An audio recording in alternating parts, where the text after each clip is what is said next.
Good morning, 5th through 8th grade students, families, and friends.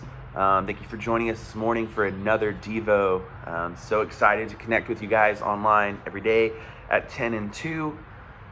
We've been going through some of the parables that Jesus told, some stories that he made, that he told to help kind of relate or connect to the people of this time period. Today we're going to be looking at the parable of the farmer scattering seed. This is in Luke chapter 8, verses 4 through 15. So kind of a farming story here. Don't know about you guys. I don't have a lot of experience in farming. But the cool thing about this parable is Jesus explains it out at the end. So if you haven't yet, go ahead, pause the video, take a second and read through Luke chapter 8, verses 4 through 15, and then click play again, and we'll get back at it.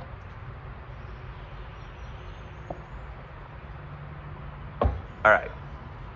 So, in verses 4 through 8, Jesus tells this story about this farmer that's walking around and he's throwing out seed, scattering it everywhere. It lands in different spots, and then according to where it lands, has different outcomes, different ways that it grows, right?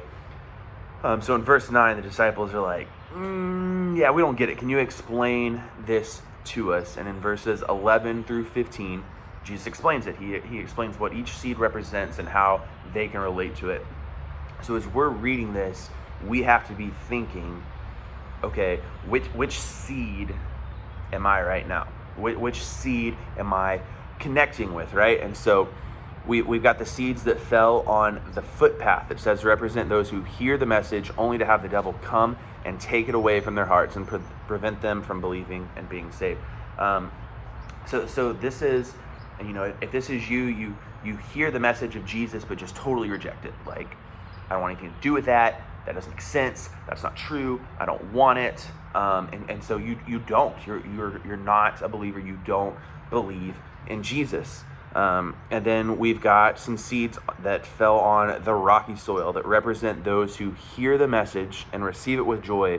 But since they don't have deep roots, they believe for a while, then they fall away when they face temptation. So maybe you've heard the message of Jesus. Maybe you went to Glorietta last summer, or you went to winter camp back in January, and you were on this like spiritual high, and you're like, oh my gosh, man, I want to commit my life to Jesus, and this is just amazing, and I'm so pumped, and you're on this spiritual high. And now here we are a couple months later, and you look back like, oh, actually nothing's really changed since before then. I thought that I had it, but now I've kind of come down from my spiritual high, and I think I'll just go back to the way that I used to be. Then we've got the next one, the seeds that fell among the thorns represent those who hear the message, but all too quickly the message is crowded out by the cares and riches and pleasures of this life, and so they never grow into maturity.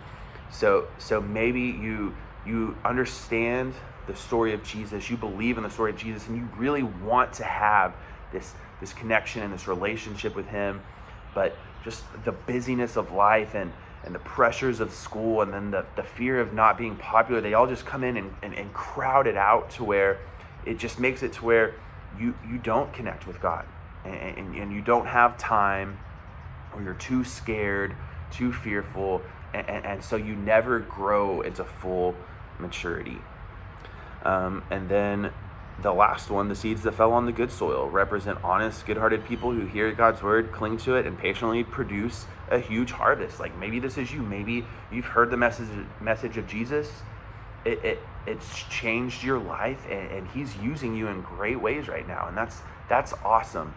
And we have to ask ourselves, which of these seeds are we connecting with? And I said right now, because I think at different times of our life, we might feel like a different one of these seeds. We might connect to a different one. Like maybe you're at a place right now where you've been on your spiritual high. Maybe you were at winter camp and you were there and you thought, man, things are going to change, and you've just struggled since then. Man, reach out to your small group, open up about that, talk to one of us, connect, and don't let it stay that way, because the idea is we all want to be at that spot where we're in good soil, we've got great roots, and we're growing, and then we're producing fruit, which I think leads me to the next question we have to ask ourselves, we have to ask which seed we connect with, but then also, are we like the farmer? Are we spreading seeds out? Are we talking to people about our faith? Are we telling people about Jesus? Who is it that we need to talk to? Because if we're all striving to be this seed in good soil, that takes help from each other. And so we have to look and see, who can I help get to that good soil with good roots growing in Jesus? So before I head out, I think there's two things we have to do. First, we've got to figure out which seed we're at and what we can do to get to the seed that we need to be at, the seed that we want to be at. Right now is a perfect time to get in some good habits to deepen your relationship with Jesus. Taking time each day to be still and be quiet and read his word and pray. Like, we've got the time now. The busyness has slowed down. And then second, we need to pray and ask God, who do we need to talk to? Who do we need to spread the good news with? Who do we need to talk to about Jesus? I look forward to connecting with you guys more this week. Don't forget to check back every day at 10 and 2 on Instagram, Facebook. We love you guys. Keep it real.